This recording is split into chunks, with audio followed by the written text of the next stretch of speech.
Hello students, परत एकदा स्वागत आहे तुमचं आपल्या एका नवीन व्हिडिओमध्ये.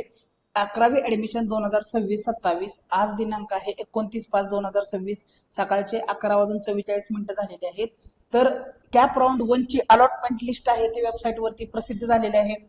तर अलॉटमेंट लिस्ट कशी बघायची, आपल्याला कोणतं कॉलेज लागलेलं आहे विद्यार्थ्याला, त्यानं कसं चेक करायचं, याच्या बाबतीत पूर्णपणे माहिती तुम्हाला या व्हिडिओमध्ये बघायला मिळणार आहे. तसेच अलॉटमेंट झाली असेल तर विद्यार्थ्यांना पुढे काय करायचं, अलॉटमेंट झाली नसेल तर पुढे काय करायचं, आणि सगळ्यात महत्त्वाची गोष्ट म्हणजे अलॉटमेंट जर झाली असेल तर प्रोसीड फॉर ऍडमिशन कुठून करायचं, अलॉटमेंट लेटर कुठून डाउनलोड करायचं, जे काही डॉक्युमेंट्स असते रिक्वायर्ड डॉक्युमेंट्स ते कुठं अपलोड करायचे, याच्या बाबतीत संपूर्ण माहिती आहे ती तुम्हाला या व्हिडिओमध्ये बघायला मिळणार आहे. तर व्हिडिओ नक्की शेवटपर्यंत बघा.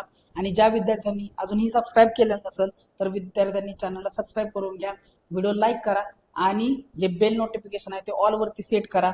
आणि चला आपण आता महत्वाचा व्हिडिओला सुरुवात करूया. तर बघा, आपली जी अलॉटमेंट लिस्ट आहे ती आपल्याला बघायची आहे. तर आपल्याला अलॉटमेंट लिस्ट बघायची असेल तर आपण दोन प्रकारे बघू शकतो. सगळ्यात महत्वाची गोष्ट म्हणजे विद्यार्थ्याला अलॉटमेंट झाली आहे किंवा नाही, हे दोनच गोष्टी आहेत. तर विद्यार्थ्याला जर अलॉटमेंट झाली असेल कॅप राऊंड मधून तर विद्यार्थ्याला अलॉटमेंट लिस्टला क्लिक करायचं आहे. जर तुम्ही वेबसाईट वरती आला तर होम सर्च कॉलेजेस तर त्या ऑप्शनला नवीन ऑप्शन इथं आलेला आहे आपला. तर या ऑप्शनच्या साईडला जो अलॉटमेंट लिस्ट आहे त्याला क्लिक करा. याला क्लिक केलं तुमचा इथं जो नंबर आहे तो टाकून द्या आणि सर्च करा. तुम्ही सर्च केलं तर तुम्हाला पूर्णपणे इथं बघायला मिळते, तुमच्या सगळ्या डिटेल्स इथं बघायला मिळतील. तर ह्या ज्या डिटेल्स बघायला मिळणार आहेत त्या तुम्हाला सांगतो काय काय डिटेल्स बघायला मिळणार आहेत. तर दोन प्रकारे विद्यार्थी बघू शकतो, एक तर तो लॉग इन करू शकतो किंवा एकतर तो होमलाच त्याची अलॉटमेंट बघू शकतो. तर बघा, पहिल्यांदा पहिली प्रोसेस आहे without log in. Without log in जर विद्यार्थ्याने मी आता जसा नंबर टाकला तर विद्यार्थ्याला काय काय माहिती बघायला मिळणार आहे इथं आपण ते बघावे इथं. ठीक आहे. तर विद्यार्थ्याला पहिल्यांदा सगळ्यात महत्वाची गोष्ट म्हणजे त्याचा प्रिफरन्स नंबर बघायला मिळेल, कॅटेगरी बघायला मिळेल, allotted category, merit mark, UDIS number, allotted college, allotted stream, stream code, status, medium, या सगळ्या गोष्टी आहेत त्या होमवरती बघायला मिळतील.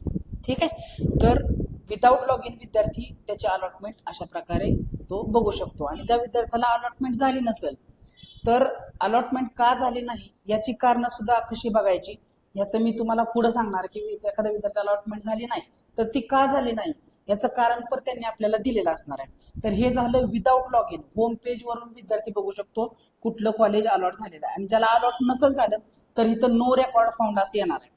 आता दुसरी गोष्ट म्हणजे विद्यार्थी दुसऱ्या प्रकारे बघू शकतो की तो त्याला कुठल्या प्रकारचं कोणतं कॉलेज हे अलॉट झालेलं आहे, अलॉटमेंट झाली आहे तर कुठलं कॉलेज आलेलं आहे. तर बघा, दुसरी गोष्ट म्हणजे विद्यार्थ्याला आयडी आणि पासवर्ड टाकायचा आहे, लॉग इन करायचा कॅप्चा टाकून. तर सक्सेसफुली तो डॅशबोर्ड वरती, डॅशबोर्डला आल्यानंतर त्याला खाली जायचं आहे. खाली जायचं म्हणजे कुठं जायचं मी तुम्हाला सांगतो. तर बघा, विद्यार्थ्यांना इथं कॅप ऍडमिशन दिसतंय का नाही, इथं कॅप ऍडमिशन याला क्लिक करायचं आहे. सगळ्यात खालचा ऑप्शन कॅप ऍडमिशन याला क्लिक करायचं आहे. तर कॅप ऍडमिशनला जर क्लिक केलं तर आपल्याला काय होते बघा, आपल्याला दोन ऑप्शन इथं बघायला मिळतात. कॅप ऍडमिशनला क्लिक, कॅप अलॉटमेंट स्टेटस आणि कॅप ऍडमिशन सबमिट. त्यात तर तुम्ही काय करायचंय, कॅप अलॉटमेंट स्टेटसला क्लिक करायचंय. कॅप अलॉटमेंट स्टेटसला क्लिक केलं की राऊंड 1 साठी अलॉटमेंट कुठं झालेली आहे ही पूर्णपणे माहिती तुम्हाला इथे दिसणार आहे. हे लॉग इन करायचंय. लॉग इन केल्यानंतर बघा, कॅप अलॉटमेंट स्टेटसला क्लिक केलं इथं आपण. कॅप अलॉटमेंट स्टेटसला क्लिक केल्यानंतर बघा विद्यार्थ्याला काय काय दिसलं, तर त्याला त्याच्यामध्ये त्याचं नेम दिसणार आहे, जेंडर दिसणार आहे, मदरचं नाव दिसणार आहे, कॅटेगरी फॉर ऍडमिशन, त्याच्यानंतर मेरिट नंबर, मेरिट मार्क हे सगळं दिसणार आहे. तसंच त्याच्या खाली त्याला पूर्णपणे जे अलॉट झालेलं आहे कॉलेज त्या अलॉटेड कॉलेजचं नाव दिसणार आहे, त्याचा स्ट्रीम कोड आणि स्टेटस, एडेड आहे, अनएडेड आहे, सेल्फ फायनान्सड आहे, हे सगळं तुम्हाला इथे बघायला मिळणार आहे. अलॉटेड कॉलेजचं नाव हे लॉग इन झाल्यानंतर हे डिटेल्स तुम्ही पूर्णपणे चेक करू शकता. तर आता बघा, तुम्हाला अलॉटेड झालेलं आहे कॉलेज, त्याच्या पूर्ण डिटेल्स तुम्हाला इथं बघायला मिळाल्या. आता हे सगळं बघितल्यानंतर आता पुढे काय करायचं प्रोसेस ते मी तुम्हाला सांगतो. तर तुम्हाला जे रिक्वायर्ड डॉक्युमेंट्स आहेत ते तुम्हाला फिलअप करायचे. पण तुम्हाला माहित आहे की तुमचं जे काही शाळा आहे तर शाळेनं तुम्हाला अजूनही काय दिलेलं नाहीत, तर तुम्हाला मूळ गुणपत्रिका, ओरिजिनल मार्कशीट दिलेलं नाहीत. तसेच तुम्हाला तुमचा शाळा सोडल्याचा दाखलाही दिलेला नाही. त्यामुळे कुठल्याही कनिष्ठ महाविद्यालयाकडून, कुठल्याही कॉलेजकडून तुम्हाला याची सक्ती केली जाणार नाही. हे तुम्हाला इथं ऑनलाईन बघायला मिळते. त्यामुळे तुमचं ऍडमिशन जर व्हायचं असेल तर कॉलेज तुमच्याकडनं एक हमीपत्र लिहून घेणार आहे. गुणपत्रिका आणि शाळा सोडल्याचा दाखला प्राप्त झाल्यानंतर सादर करण्यात येईल असे हमीपत्र विद्यार्थ्यांकडून घ्यावे. म्हणजे विद्यार्थ्यांना काय करायचं, हमीपत्र लिहून द्यायचं कॉलेजला की जेव्हा मला माझे गुणपत्रिका, ओरिजिनल मार्कशीट आणि शाळा सोडल्याचा दाखला मिळेल तेव्हा मी माझं ऍडमिशन झालेल्या कॉलेज, अलॉट झालेल्या कॉलेजमध्ये मी ते आणून देईन असं हमीपत्र द्यायचंय.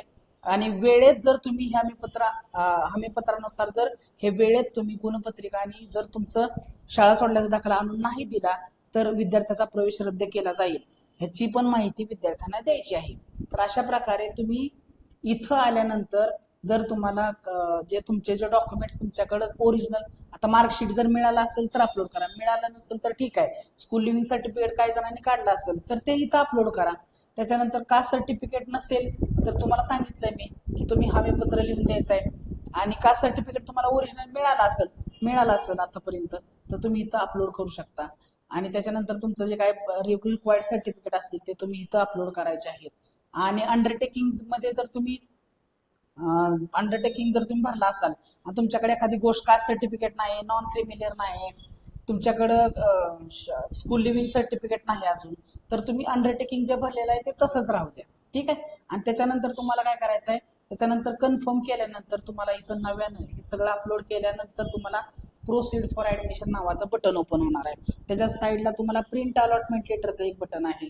तसंच इथं check reason for not allotted, मी तुम्हाला आताच सांगितलं होतं, एखाद्या विद्यार्थ्याला कॉलेजच अलॉट झालं नाही किंवा प्रिफरन्स नंबर 3 नंबर लागला आणि वरचे 2 कॉलेज का अलॉट झाले नाही, तर ह्याची पूर्ण माहिती विद्यार्थी बघू शकतो. तर बघा मी तुम्हाला इथे दाखवतो, एखाद्या check reason for not allotted ह्याला क्लिक केलं तर मला बघू शकता, तर प्रिफरन्स नंबर 1 का लागलेला नाही, प्रिफरन्स नंबर 2 का लागलेला नाही, याची माहिती तुम्ही इथं वाचून बघा.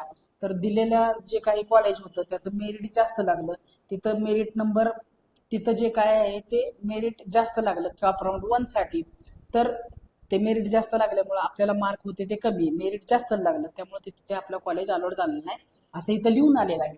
आणि हे तुम्ही सगळे डॉक्युमेंट्स अपलोड केल्यानंतर इथं तुम्हाला प्रोसीड फॉर ऍडमिशन बटन आहे ते ओपन होणार. प्रोसीड फॉर ऍडमिशनला क्लिक करा. जर तुम्हाला त्या कॉलेजमध्ये ऍडमिशन घ्यायचं असेल तर क्लिक करा, नसेल तर करू नका.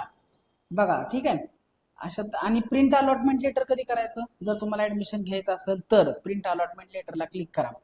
प्रिंट अलॉटमेंट लेटरला क्लिक केल्याबरोबर तुम्हाला काय होणार आहे, एक नव्यानं विंडो ओपन होईल, त्याची प्रिंट आउट घ्या, ते सेव्ह करून घ्या आणि त्याची प्रिंट आउट घेऊन ते जवळ ठेवा. जेव्हा तुम्ही कॉलेजला जाणार आहात ऍडमिशनसाठी त्यावेळेस तुम्हाला ते लागणार आहे, हे लक्षात घ्या. त्याच्यानंतर बघा सगळ्यात महत्वाची गोष्ट म्हणजे आता पुढं, आता एखाद्या वेळेस काय होईल, तुम्हाला प्रोसीड फॉर ऍडमिशनसाठी क्लिक करायचं असेल तर इथं कन्फर्म म्हणून येणार, त्याला कन्फर्म करा. आणि एखाद्या वेळेस विद्यार्थ्याला आधी कॉलेजला ऍडमिशन घ्यायचं होतं लागलेलं, पण आता परत काय त्याचं मन बदललं, त्याला ते नको आहे, तर तुम्ही अनडू प्रोसीड फॉर ऍडमिशन पण करू शकता. बघा अनडू प्रोसीड फॉर ऍडमिशन म्हणजे प्रोसीड फॉर ऍडमिशन जे झालं होतं चुकून ते अनडू सुद्धा करू शकता तुम्ही. ठीक आहे, म्हणजे रिटर्न करू शकता, नाही घ्यायचं. बघा प्रिंट अलॉटमेंट लेटरला क्लिक केलं तर प्रिंट अलॉटमेंट लेटर तुम्ही डाउनलोड घ्या, त्याची प्रिंट आउट घ्या. सगळ्यात महत्वाची गोष्ट म्हणजे आता तुमचं जे काय ऍप्लिकेशन आहे, पूर्णपणे जे ऍप्लिकेशन असणार आहे तुमचं, सो तुम्ही जे काय ऍप्लिकेशन होतं तुमचं, प्रिंट ऍप्लिकेशन फॉर्म हा ऍप्लिकेशन फॉर्म आहे तो पण तुम्हाला डाउनलोड करून घ्यायचा आहे. ऍप्लिकेशन फॉर्म आहे तो पण डाउनलोड करून घ्यायचा. त्याच्याबरोबर तुमचे जे काही डॉक्युमेंट्स आहेत, शाळा सोडल्याचा दाखला असेल मिळाला असेल तर ते जोडा. जर तुम्ही कास्टमध्ये असाल तर तुमचं कास्ट सर्टिफिकेट जोडा, मायनॉरिटीमध्ये असाल तर त्याचं कास्ट सर्टिफिकेट जोडा, हँडिकॅप असाल तर त्या सर्टिफिकेट जोडा, तुमचा आधार कार्ड घ्या, वडिलांचा आधार कार्ड घ्या. सो आतापर्यंत काय काय सांगितलं बघा, LC लागेल जर मिळाला असेल तर, त्याच्यानंतर कास्ट सर्टिफिकेट असेल ते लागेल, नॉन क्रिमिलियर असेल जर लागू पडत असेल तर ते लागेल तुम्हाला. त्याच्यानंतर तुमचं जे आधार असणार आहे ते लागेल, वडिलांचा आधार असेल ते लागेल. त्याच्याच बरोबर तुम्हाला जर मार्कशीट मिळाली असेल तर ते मार्कशीट लागणार आहे. आणि प्रत्येकाच्या 2-2 झेरॉक्स घेऊन जावा, घेऊन जावा. ठीक आहे, त्याच्याबरोबर तुमचे 2 photo, colour passport size photo घेऊन जावा. एवढ्या सगळे डॉक्युमेंट्स तुम्हाला लागणार आहेत. आणि एवढे सगळे डॉक्युमेंट्स तिथं जाऊन तुम्ही दिलात की तुमची जी काय फी भरली की तुमचं ऍडमिशन हे कन्फर्म होणार आहे. अलग लक्षात. तर ज्या विद्यार्थ्यांना अजूनही काही डाऊट्स असतील या प्रोसेसमध्ये तर ते मला इंस्टाग्रामवरती रीच आउट करू शकता. इंस्टाग्रामची लिंक मी तुम्हाला खाली आपल्या डिस्क्रिप्शन बॉक्समध्ये देत आहे. तसेच जर विद्यार्थ्यांना काही डाऊट असतील तर ते युट्यूबचा आपला कमेंट बॉक्स आहे, त्या कमेंट बॉक्समध्ये कमेंट लिहा. तर अशा प्रकारे पूर्णपणे माहिती याच्यामध्ये मी तुम्हाला डिस्कस करून सांगितलेली आहे.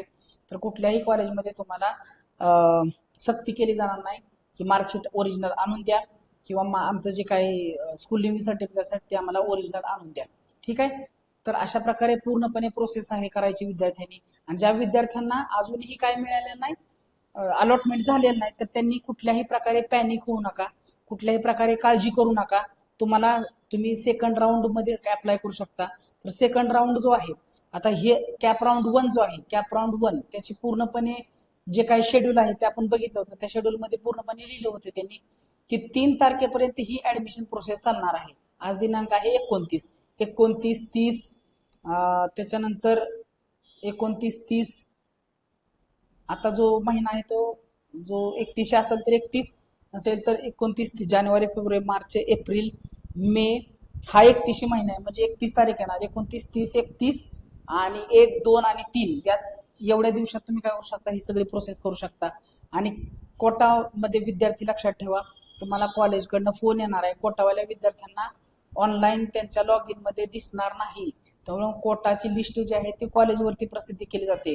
तुम्हाला कॉलेजवरती जाऊन बघावं लागेल किंवा तुम्ही जे कॉलेज टाकले तिथं जाऊन बघा किंवा कॉलेजकडनं तुम्हाला फोन येणार की आमच्याकडे तुम्ही अलॉटमेंट झाली आहे तुमची, तर तुम्ही आमच्याकडे येऊन डॉक्युमेंट जमा करून ऍडमिशन कन्फर्म करा. कॅबवाल्यांना फक्त लॉग इन मध्ये दिसणार, कोटावाल्यांना कॉलेजमध्ये बघावं लागेल. ठीक आहे. त्याच्यानंतर 6 तारखेला तुमची रिक्त जागा प्रदर्शित केल्या जातील आणि त्याच्यानंतर 7 तारखेला किंवा 8 तारखेला नव्यानं कॅप राऊंड 2 आहे तो काय केला जाईल, प्रसिद्धी केला जाईल. ज्या विद्यार्थ्यांनी रजिस्ट्रेशन केलं नसेल त्यावेळेस रजिस्ट्रेशन करू शकतात.